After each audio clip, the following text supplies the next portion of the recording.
ela pelo menos, bem, terá sempre o mérito de nos fazer olhar para uma realidade, para mim pelo menos, completamente diferente da minha e sentir-me lá. Olá, eu sou a Mariana Alvim. Bem-vindos ao meu podcast, onde conhecemos diferentes pessoas enquanto leitores. Fiquem por aí, vale a pena. A Sara Rodrigues, a.k.a. Sara Rodi. Eu conheci-te primeiro como Rodrigues. Exatamente. E o Rodi é nome de artista. É, porque havia outra Sara Rodrigues, a dada altura, a escrever, e que era jornalista, e estavam sempre a confundir-nos. E eu, um dia, pensei, não. Aliás, uma vez cheguei a uma escola e estava um mega cartaz na parede, com uma biografia, uma fotografia grande, ampliada, de uma Sara Rodrigues que não era eu. E eu nesse dia pensei, as professoras envergonhadíssimas. É uma gafe? Não, elas coitadas ficaram para morrer e eu pensei assim, é hoje que eu vou arranjar aqui um nome alternativo e pronto, e acabou-se. E como eu também sou Dias de casada, juntei o Ró com o Di e pronto. Pronto, é isso que eu te inventei, eu percebi isso exatamente aqui a investigar, quando fui ver que tu tens 4 filhos, o Afonso, o Sebastião, o Duarte, e foste à menina, a Leonor. É para esta ordem? Não fui, mas ela foi um brinde, portanto, a terceira surpresa! gravidez foram gêmeos, exatamente. Pois é, gêmeos. E portanto saiu-me um brinde, mas foi um bom brinde, foi uma menina. Um casal de gêmeos. Um casal de gêmeos, eu também tenho um irmão, um gêmeo rapaz. Pois, exatamente. Muito bom. A Sara nasceu no Porto, mas dos 4 aos 18 viveu em Évora, terra onde ainda é muito apegada, apesar de ter vindo para Lisboa. É verdade, não tenho lá a minha família toda, portanto vou lá, é assim, a minha terra, na verdade, terra. foi onde eu cresci, sim. Que bom, ainda lá tens o coração. Tem.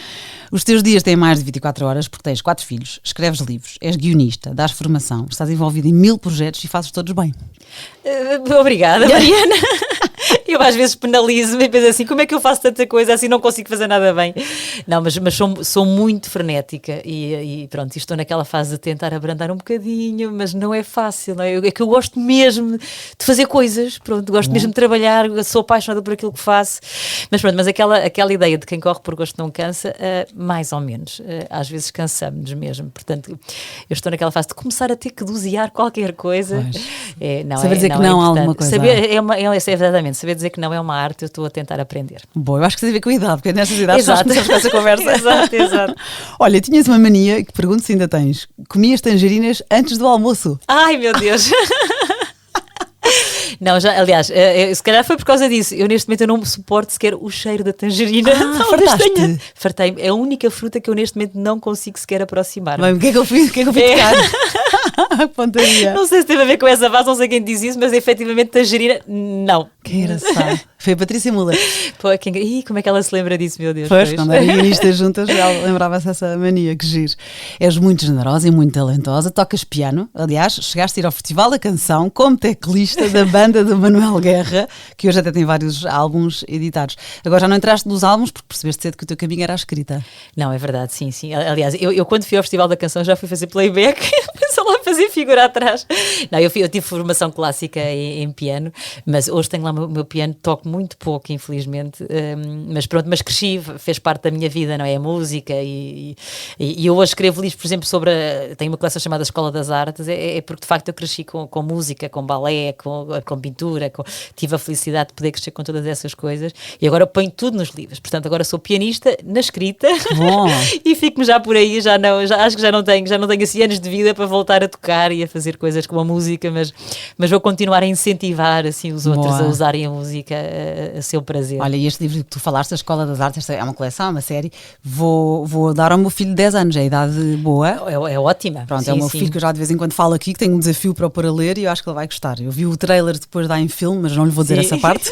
Não, primeiros livros. Primeiros livros, exatamente. E os teus filhos não tocam piano? Não, andaram ali pela guitarra, andaram ali, experimentaram algumas coisas. A minha filha que andou no piano, ainda chegou a andar no piano, mas eles depois são desportistas, fazem desporto federado e, portanto, acabaram, a dada altura, é muito difícil hoje em dia conciliar, porque é tudo muito a sério e pronto, e nós não estamos em Évora, não é? Onde era tudo perto e tudo, e a logística era tudo um bocadinho mais fácil. Aqui é tudo um bocadinho mais difícil, mas pronto, vamos tocando, fazendo lá umas músicas, tinha um que era baterista também, o meu Sebastião, então vamos assim, usando a música só por diversão. Bom entretenimento. E pronto, e como cresceste lá está numa quinta e convivias com os animais e documentavas as histórias dos cães e dos gatos e uma ovelha e uma pata e apanhavas gafanhotos e já isso tudo, tinhas os teus documentários, é o que tu dizes depois agora tudo nos teus livros até tens o Sete Vidas, sobre histórias verdadeiras de gatos que mudaram a vida das pessoas. Não, é verdade, eu sou uma apaixonada por animais e escrevo. Agora por acaso tenho só uma gata, porque o meu gato agora foi para a casa dos meus pais e definitivamente, mas escrevo muito, sempre escrevi com gatos ao meu lado, ao colo, ao meu lado, e é muito engraçado porque eu acho que eles são, eu costumo chamar os guardiões da escrita, porque eu sinto mesmo que eles estão a guardar as palavras, é engraçado. Depois eu vou à casa de banho, eles vêm atrás de mim, depois ficam à porta, depois eu vou voltar a escrever, eles vêm também. Fazem companhia. Mas é muito engraçado, porque é uma companhia, e pronto, claro, isto é só por graça, não é? Mas eu às vezes olho para eles e penso assim, tu estás aí a meditar na minha história. Parece que é assim uma cumplicidade curiosa, porque eu acho que eles estão mesmo a pensar sobre a minha história. Eu acho que há aqui uma telepatia. Que engraçado, que giro. Eu também já tive gatas, mas agora como temos um cão de 40 quilos, os meus filhos quando pedem gatos, não vai dar. Olha, já agora aproveito para dizer, tens um livro que já nem é recente, mas ainda está por aí, que é de As 100 Histórias do Outro Mundo, capa dura, assim grande, não é um A4. Sim. E é uma página, é uma história por página. Por página, exatamente. E então eu lia, e hoje em dia, confesso que já não conto histórias aos meus filhos à noite, porque estou a morrer de sono. Exato, acordo às 5 da manhã, já negligenciei essa parte, mas eu lia uma história por dia. Ou então, para fazê-los ler, dizia só uma história por dia. Então era só uma página. Portanto, é uma boa dica de histórias curtinhas. Não, sim, aquilo funciona muito bem por causa disso, porque as histórias são bastante curtas e pronto, mas mesmo assim tu conseguias ser só uma história, porque alguns pais querem dizer assim, está bem, é só uma história, é só uma página, uma história por página, mas depois eles obrigam-nos a ler 10 histórias. Pois não, quando era eu a ler também acabava por ler mais, mas quando era o preguiçoso, pronto, era ele a ler. Exato, permite fazer só uma. Sim. E era este livro, As 100 Histórias do Outro Mundo, que tinha o planeta com as letras. Também sim, era, não era? Era. Só nós na rádio, na RFM, nós fizemos, quando foi o primeiro confinamento e ninguém sabia ao que ia, nós gravámos histórias para as crianças ouvirem em casa. E eu escolhi, que bom, era 3 histórias por locutor, de rádio. E eu escrevi a história com os R's, os F's e os M's. Era que giro. Portanto, eu acho que na altura até te disse. Já era tua fã e os meus filhos também. Olha que bom. E pronto, e no episódio com a Mónica Lice, que já aqui entrevistei, ofereci o livro que tu escreveste sobre as mulheres do Fernando Pessoa. Estou aqui a fazer imensa publicidade aos teus livros, mas depois vamos para ti como leitora. Sim, já vamos aos outros. E também referi que és a Enid Blyton portuguesa. Que privilégio, fantástico. Sim, a Enid Blyton portuguesa é assim, meu Deus, até é assim um nome que assusta. Mas foi uma grande responsabilidade e é um enorme prazer, porque de facto a coleção das gêmeas continua a funcionar imenso, quer dizer, eu ainda hoje venho de uma escola e de facto as miúdas sobretudo, não é? É uma coleção também muito feminina, mas todas aquelas tricas entre elas, aquelas aventuras e aquelas partidas que elas pregam umas às outras, é muito engraçado porque ele é intemporal e elas continuam e estão sempre inclusive a dar-me histórias, a dizer-me assim, que tem que aparecer lá uma menina que faça isto e outra que faça aquilo, imensas ideias, portanto, gera ali lá está, eu estava um bocadinho mais ligada ao universo masculino por causa dos meus filhos, agora que tenho a minha filha, não é? Tenho estado assim a degustar o universo feminino. Mas também sabes que eu defendo que até para os homens conhecerem melhor as mulheres é giro. Eu também vou impingir as gêmeas ao meu filho. Mas há vários rapazes a ler. Eu falo um bocadinho mais do universo feminino porque elas geralmente é que vêm dar mais ideias, não é?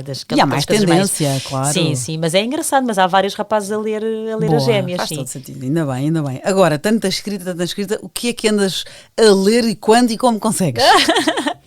Não, é verdade, às vezes não é fácil, porque eu ainda por cima também gosto de ler com os meus filhos e os meus mais novos também têm assim, andam à luta com a leitura, não é? Há ali uma fase ali um bocadinho mais complicada e então eu também faço questão de ler com eles e ainda por cima eles gostam de estilos completamente diferentes, portanto eu vou ler um bocadinho com ela, vou ler um bocadinho com ele e confesso que às vezes quando chega ao meu momento da leitura já eu estou leio 2 ou 3 páginas e às vezes já estou a cair para o lado, mas eu hoje em dia não consigo adormecer sem ler, portanto é mesmo aquele momento de está o meu livro, bem, o meu marido está ao lado, mas geralmente já a dormir, mas é ali aquele meu momento em que eu de facto relaxo e mergulho naquela história e para mim claro, é ali um momento de prazer, porque depois durante o dia acabo por ler muito também, mas acabo por ler muito profissionalmente, não é?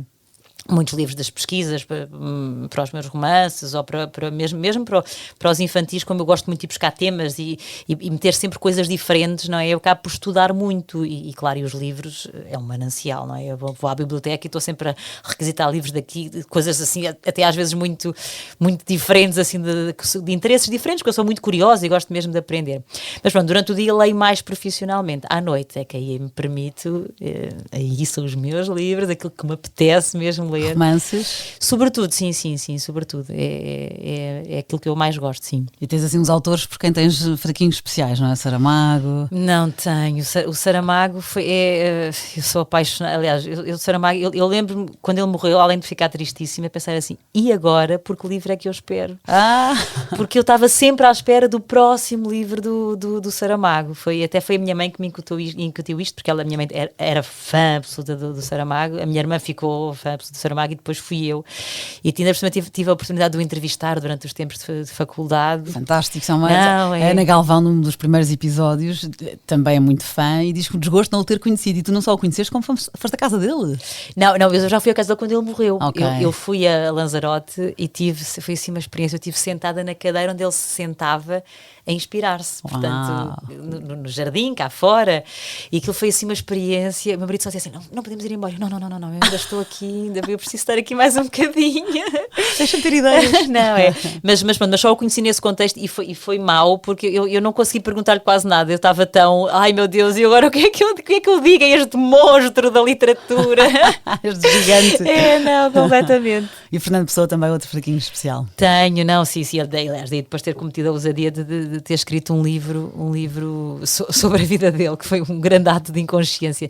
Mas sim, desde o livro do Desassossego, o livro do Desassossego é um dos livros da minha vida, e de facto, e depois ainda por cima a pessoa, são muitas pessoas, não é? Muitas pessoas dentro daquele pessoa, e então é muito, muito curioso. Claro, do lado da poesia, há o lado da poesia, mas depois há todo um lado social, um lado de intervenção. De facto, é um manancial infinito. Aliás, nós hoje ainda estamos a descobrir muitas coisas que ainda ninguém conseguiu decifrar, e acho que ainda vamos ter assim muitas descobertas pela vida fora sobre este nosso Fernando Pessoa. E escrever sobre as mulheres dele, não é só a Ofélia nem a mãe dele, sim. Que é o Quanto Amei. Exatamente. Tiveste 7 anos a investigar por esse livro. Foi, fantástico. porque lá está, este homem é absolutamente extraordinário, não é? E como investigar Fernando Pessoa sem irmos a todas as facetas de Fernando Pessoa, não é? Sem ler tudo, que já tantos autores escreveram sobre ele, e portanto, claro, eram livros que eu pensei ali fazer 2, 3 anos no máximo. E pronto, e só ao fim do 7º ano, e muito por causa da pandemia, porque eu pensei, se me acontecer qualquer coisa, eu não posso morrer sem acabar este livro. Que horror! Não, é verdade, foi quase aquela ideia, não, agora já tinha mais de 500 páginas, eu agora tenho que terminar isto, eu não posso ir desta para melhor, ninguém vai fazer nada com isto. E então foi mesmo assim um compromisso, autocompromisso, não, vou terminar agora este livro. E mais 500 páginas de pesquisa, portanto, para quem está a ouvir o livro, são mais de 300, são 4, é um livro normal, não são 1000 para não assustar. Não, e depois cortei muita coisa, exatamente. Sim. Autor com que ia jantar? Ia jantar contigo. Mas sabes que eu sou um bocadinho tímida, eu não me punha assim a jantar com qualquer pessoa, não é? Queres ter assim um fraquinho para alguém especial que querias conhecer melhor? Olha, eu aproveitava, tu és uma autora portuguesa que com livros estás a escrever um romance, não sei se podemos dizer.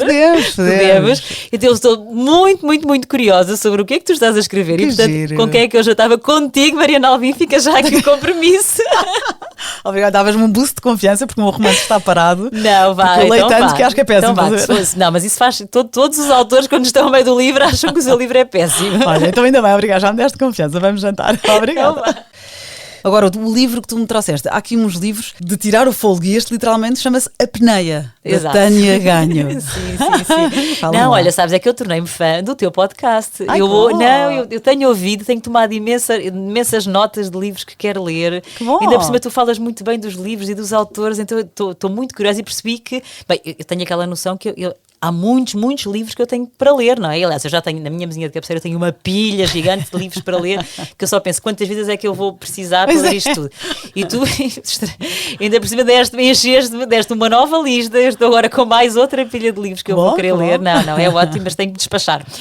E pronto, mas pensei, não, vou levar livros, porque já muita gente aqui falou de vários livros, não é? E eu pensei, vou levar livros, obviamente que gosto muito, mas livros que eu acho que as pessoas devem ler e que ainda não foram falados neste podcast. Muito bem. Então ali, o que é que eu vou levar? O que é que eu vou levar? Muito bem. Não, e esta Peneia é extraordinário. É um livro enorme, mas que eu recomendo mesmo porque lê-se assim num fôlego. Em ritmo rápido, não é? E em Apneia, pronto, porque isto efetivamente é a história de violência. Não posso dizer uma violência entre casal, pronto, uma violência verbal, psicológica. É uma mulher que sai de casa com o filho, não é? E o marido não aceita. Sim, e depois é todo o jogo com o filho, não é? Todas as manipulações manipulações, todas as ameaças, quer dizer, tudo aquilo que acontece e que nós pensamos assim, não é possível que ele vá fazer isto. Mas isto ela retrata, aliás, a Tânia fez um excelente trabalho de pesquisa, documentou-se bastante, falou com imensos psicólogos e pessoas que lidam com nestas áreas, não é? E muito daqui está, infelizmente, é uma súmula de situações reais que acontecem, efetivamente. E claro, é um murro no estômago, estamos sempre em apneia, daí este título, que acho que é um título extraordinário. E depois, claro, mete crianças, aliás, eu até fiquei a pensar, não, 2 destes livros, aliás, na verdade 3, metem crianças. Sim, é que tens aqui um padrão comum nesta escolha de livros. Que não foi propositado, só depois de enviar os livros é que eu pensei, claro, pronto, óbvio, não é? Há aqui este olhar sobre a infância, sobre a adolescência, que é inevitável, são livros que me tocam. E eu gosto de livros duros, sabes? Eu sei que tu tens uma predileção também por aquilo que tu chamas os livros mais cor-de-rosa. Já tive mais, agora também já estou um bocado cansada, mas os duros é preciso... Mas sabes que eu sempre gostei deles. Eu gosto daqueles livros que me façam ficar assim, retorcida, completamente retorcida. E tu hoje, já lá vamos, trouxeste um livro duríssimo que eu nunca mais me esqueci, eu que me esqueci imenso, do penúltimo livro que me li, já não me lembro. Foi incrível e já lá vamos que trouxeste-me aqui uma boa memória do passado. Mas o Apneia, o filho tem 5 anos. Sim. Voltando aqui à Tânia Ganho. Sim, mesmo... assistimos ali ao crescimento dele e até à mudança dele, portanto, porque ele depois acaba por ser manipulado também pelo pai, portanto há toda aqui uma história e no fundo... Como é que esta mulher se pode reinventar no meio de tudo aquilo, não é? E claro, eu felizmente tenho uma vida muito feliz conjugal, mas sabemos que estas situações existem, já acompanhei vários casais, amigos que se divorciaram e alguns de facto passaram por situações complicadas e que eu acho que, lá está, quando as coisas são assim, às vezes as pessoas de facto transformam-se sem noção, não é? E fazem profundos disparates, às vezes sem noção do que estão a fazer. Eu já vi pessoas que eu amo profundamente, às vezes a fazerem coisas inacreditáveis. E depois não pensam nos filhos, não é? Pensam nelas e na vingança com o outro. Sim, claro, eu não os posso culpar porque eu acho que são momentos muito delicados e às vezes eu acho que as pessoas, enfim, acho que todos nós estamos no limiar de às vezes fazer profundos disparates, não é?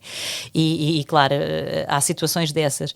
Mas este livro de facto é duríssimo e nós estamos aqui com esta mulher, com esta criança e estamos sempre em apneia. E tu não queres parar porque tu precisas de respirar, pensas, quando é que isto acaba?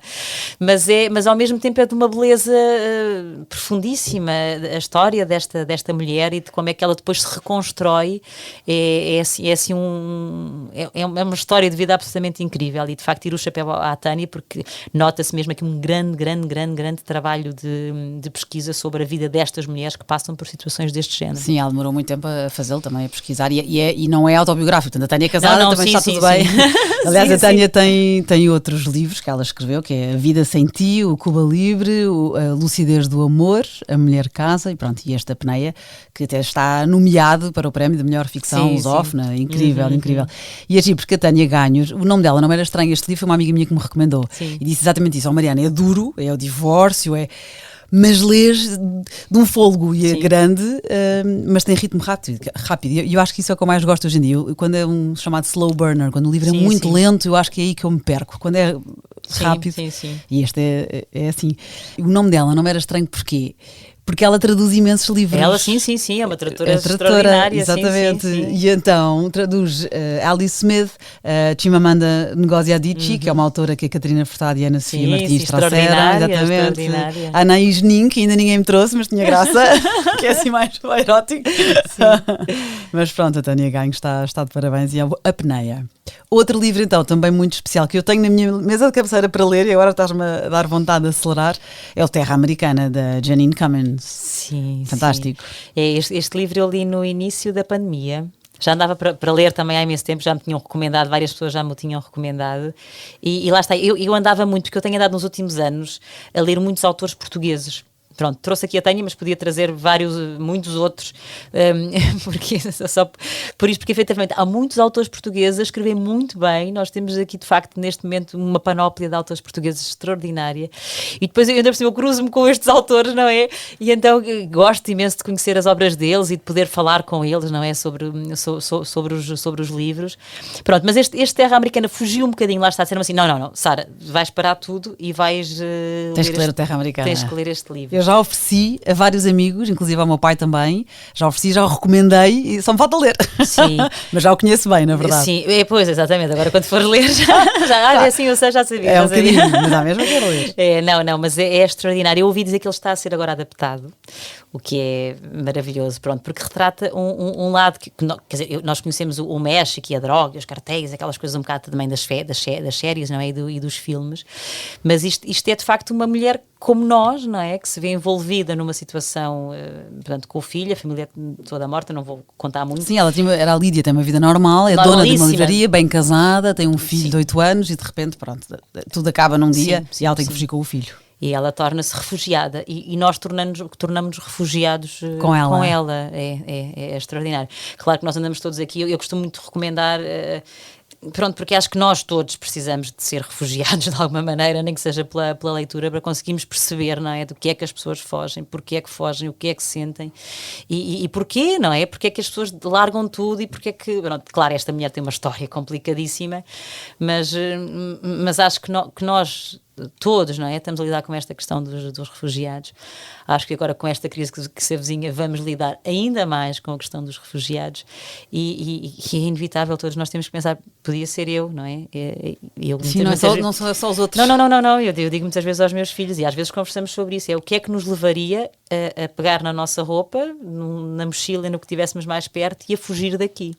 E não é assim tão difícil, efetivamente, não é? Que aconteça alguma coisa que nos faça ir e partir e para onde é que íamos e porquê e como é que seríamos tratados nesse outro país. Sim. E acho que este exercício é muito importante nos tempos que correm. Sim, chama imigração, ela foge para os Estados Unidos, ela está no México, foge para os Estados Unidos. Sim. Sabes que só um parênteses, mas voltamos aqui à terra americana. Nós temos antes, e agora a guerra está mais próxima realmente, e por mais que estudássemos a Segunda Guerra Mundial, não é da nossa geração, não é? Mas estamos a par. Mas há perguntas às vezes mais pequenas que nos fazem esse género de pensamentos, de o que é que tu salvavas da tua casa se a tua casa estivesse a arder? Sim. E já todos fizemos essa pergunta. E uma amiga minha passou por isso. Graças a Deus a casa acabou por não arder, mas foram aqueles fogos há poucos anos no guincho, e ela tinha já o terreno a arder. E ela tem 3 filhos, e um deles era bebê na altura, e então teve que fugir. O marido a molhar as árvores, o marido e os vizinhos a ajudar, não é? E ela disse, eu não levei nada. Pois não, claro. Sim, exatamente. Eu vejo meus filhos. Não é, a gente pensa, não é a roupa, não é o computador do trabalho, não é? Exato, Está lá tudo. Histórias. Não. Os meus filhos. Não, pois. Nem o teu computador de trabalho é importante. Não, sim.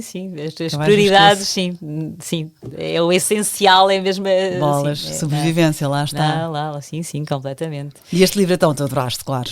Não, lá está, é outro que ele também não é muito pequenino, por acaso trouxe assim uns livros um bocadinho grandes, mas não, este é médio, é o normal. Mas de facto lê-se noutro fogo, quer dizer, é impressionante, porque depois a história está muito bem construída, portanto deixa-nos sempre em suspense. Aliás, está escrito, eu quando li pensei assim, alguém vai pegar nisto e vai adaptar, porque ele está escrito, tem uma linguagem cinematográfica, visual, é muito, muito visual, portanto está escrito para ser adaptado mais cedo ou mais tarde, e entretanto acabei por ouvir dizer que sim, que já estão a trabalhar nessa adaptação. Leiam primeiro. Não, mas leiam, leiam, porque lá está, isto para mim é uma realidade que eu não conheço, não é? Estes os comboios, onde eles, como é que portanto, mas eu estou a imaginar, não é? Eu estou lá, eu estou naquele comboio, e de facto cria-nos imagens riquíssimas, duríssimas daquilo que as pessoas passam, mas é absolutamente extraordinário, devia ser assim daqueles obrigatório. E sabes que este livro foi, pronto, sorte também da autora, o livro obviamente tem mérito e não foi o primeiro livro da autora, ela é Janine Cummings, é americana, mas nasceu em Espanha, e depois ela tirou inglês na faculdade, trabalhou 2 anos num bar em Belfast, que é giro, e escreveu 2 livros sobre a história da Irlanda, sobre os viajantes e outro sobre a grande fome, portanto teve ali uma relação com a Irlanda. Depois voltou para os Estados Unidos, onde trabalhou, ela trabalhou em edição durante 10 anos. E pronto, e quando ela escreveu este livro, teve a sorte, que claro que é ótimo e ajuda a espalhar a palavra, foi pelo grupo, o Book Club da Oprah. A Oprah escolheu este livro. Não fazia ideia, que engraçado. Também ajuda a divulgar, mas há sempre o passa-palavra quando um livro é bom. Só que um mês antes deu polémica, Porquê? Porque ela tinha falado sobre ela em entrevistas anteriores como uma mulher branca. E na altura deste livro falou de si própria como uma mulher latina, porque ela é neta de uma porto-ricanha. E de repente ele começou a haver polémica, a dizer, eras branca, agora és porto-ricanha. Aquelas coisas, sim. E chegou mesmo a ter ameaças, teve que cancelar a turnê deste livro, porque houve ameaças e depois também houve críticas más ao livro, porque dizem que ela não é super accurate, portanto os detalhes sobre o México ou os detalhes sobre a imigração, há ali algumas falhas, mas são as pessoas também com maldade, porque depois vendeu milhões, portanto ganha. Sim. E até nasceu um movimento espanhol, que é a Dignidade Literária, exatamente para abordar a falta de diversidade na indústria editorial dos Estados Unidos. De repente houve assim imensa polémica à volta deste livro.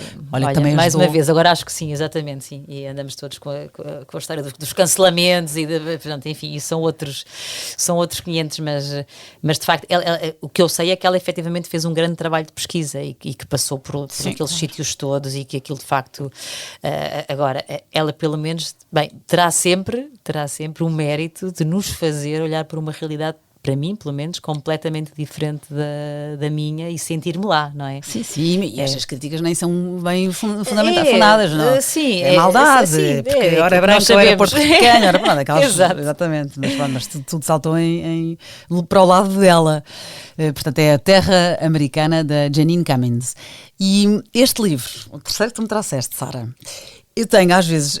Tenho péssima memória, infelizmente, e está cada vez pior. Não, mas eu também sou isso, eu sou terrível. Eu lembro de nomes e eu já li isso, mas não faço lembro. Às vezes não, anteontem acabei, já nem lembro. Não, sim. Mas eu às vezes lembro-me até acontece-me com os filmes, lembro-me de uma frase de um filme, ou, não sei qual o filme, mas lembro daquela fala, não é? E há uma cena de um livro que eu nunca mais me esqueci, marcou-me imenso, que é dura, é muito dura, e eu já não lembrava de onde. E volta e meia lembrava-me dessa cena, persegue-me, porque eu sou um bocado sensível, eu sou daquela, como quem vê as notícias com imagens surpreendentes, eu não consigo ver, sou daquelas sensíveis, e persegue-me. E de repente tu trazes-me um livro que eu penso, este nome não é estranho, e fui ver e pensei, é daqui! A cena! A Solidão dos Números Primos, do Paulo Giordano.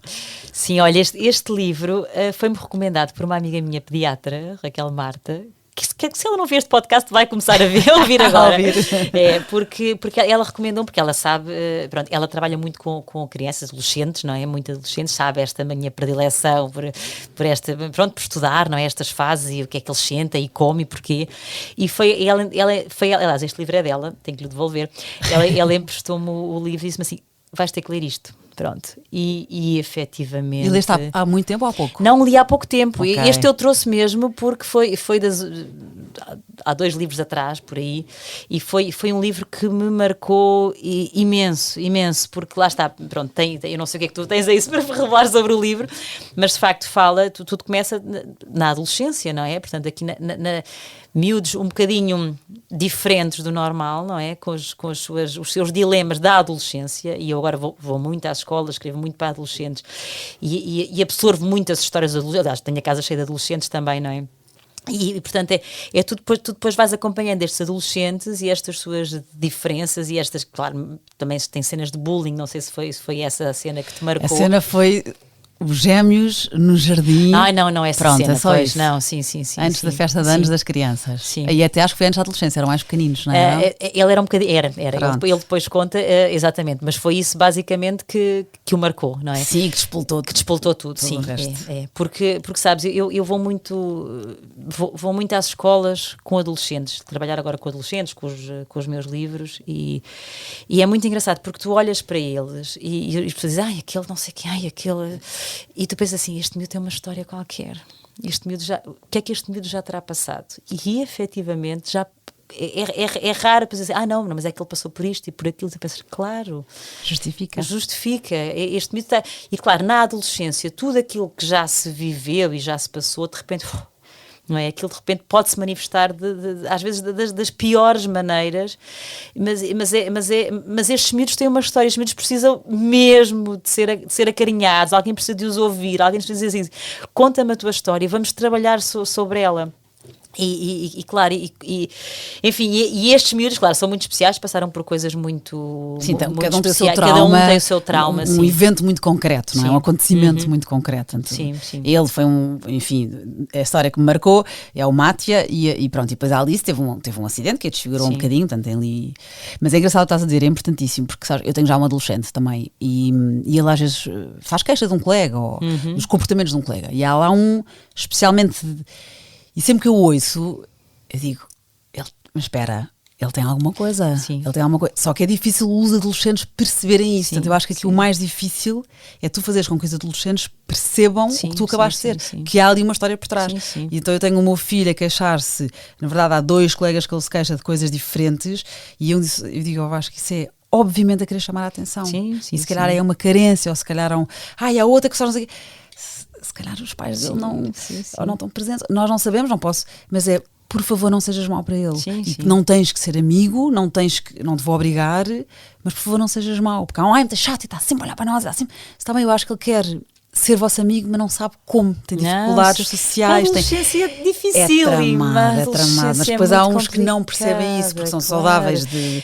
mas é assim, mas que às vezes que os adolescentes não percebam é uma coisa. A mim o que me custa é quando os adultos não percebem, ou não têm tempo, porque isto também, enfim, o nosso ensino, agora isto daria aqui pano para mangas também, não há tempo, não é? Temos um ensino frenético que muitas vezes não liga, mas eu houve uma altura que andei a fazer sessões nas escolas a falar com os miúdos. E tu não imaginas a maneira que eles me diziam assim, nós queremos psicólogos nas escolas, os próprios miúdos adolescentes dizem assim, nós precisamos de psicólogos nas escolas. Fantástico. A ter a própria noção que eles precisam de ajuda, não é? E que não há, se eles não têm essa ajuda em casa, se não têm a ajuda na escola, quem é que os ajuda, não é? E então este livro, olha, foi assim outro murro no estômago. Lá está, eu acho que gosto de murros, acho que gosto de ser socada pelos livros, pelos autores. Mas um murro no estômago, tens razão. Não, andei aqui mesmo a contorcer-me aqui com estas personagens, ainda por cima o título é belíssimo. A solidão dos números primos. E o autor é de ciência. É matemático. É matemático. E o protagonista também é matemático. E depois é isto, porque é dos números primos. Os números primos são aqueles números que só podem ser divididos por 2 fatores. Ou pelo número 1, ou por eles próprios, não é? Como o 11 e o 13. E o que é giro, eu tive aqui a ver, porque é, entre os números primos, há sempre um número par que os impede de se tocarem verdadeiramente. E no fundo é a Alice e o Mata, são 2 números primos, não se tocam verdadeiramente, até porque depois eles cada um tem a sua vida. Não é uma história de amor entre os 2. Mas enfim, não quero spoiler, mas não, está na sinopse, não é? A Solidão dos Números Primos, do Paulo Giordano. Eu nunca mais me esqueci deste livro e depois lembro-me na altura, porque eu era escritora wannabe, eu queria ser escritora, ainda não sou. Mas tenho muitos anos em atraso. Mas eu lembro-me que este autor, este foi o primeiro romance dele e ele tinha 26 anos. Pois, era muito novo. Uau! Ele é um bocadinho mais novo do que eu, tanto eu tinha ele já... escreve muito bem. Eu identifico muito com a escrita dele, porque ele esmiuça, ele descreve as situações e usa sempre metáforas que nós precisamos dizer, é isto, é mesmo, não tenho outra palavra, mas tu conseguiste chegar lá. Pronto, ele de facto esmiuça os sentimentos e aquilo que as pessoas estão a sentir de uma forma absolutamente extraordinária. É incrível, é verdade. Eu ando com dificuldade em ler livros mais duros, então sobretudo com a guerra ou assim, mas de facto são estes os livros que são os bons. É o que eu estava a dizer, já não consigo, já não apetece os cor-de-rosa levezinhos para... É verdade, e este autor foi o primeiro, portanto ele ganhou o prémio Strega, que é o prémio literário mais importante de Itália, e foi o mais novo a receber esse prémio. É giro, eu lembro na altura de ficar, eu era pouco mais velha que ele, eu lembro de ficar tipo, Uau. Paulo Giordano, A Solidão dos Números Primos.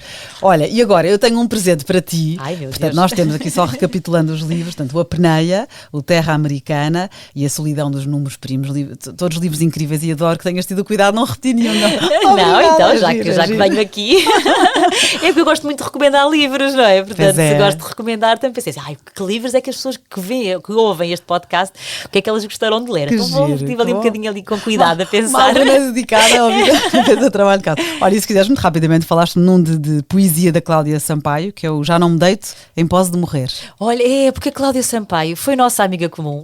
Pois é, eu escrevi com ela Morangos com Açúcar. É, completamente. Eu conhecia nessa altura. Lembro-me que ela andava assim, um bocadinho perdida, porque era eu dizia assim, tu és uma artista, Cláudia, tu és uma artista extraordinária, o que é que tu estás aqui a fazer? E depois perdi-lhe o rastro também, entretanto, não é? Fui trabalhar para outras coisas, ela também.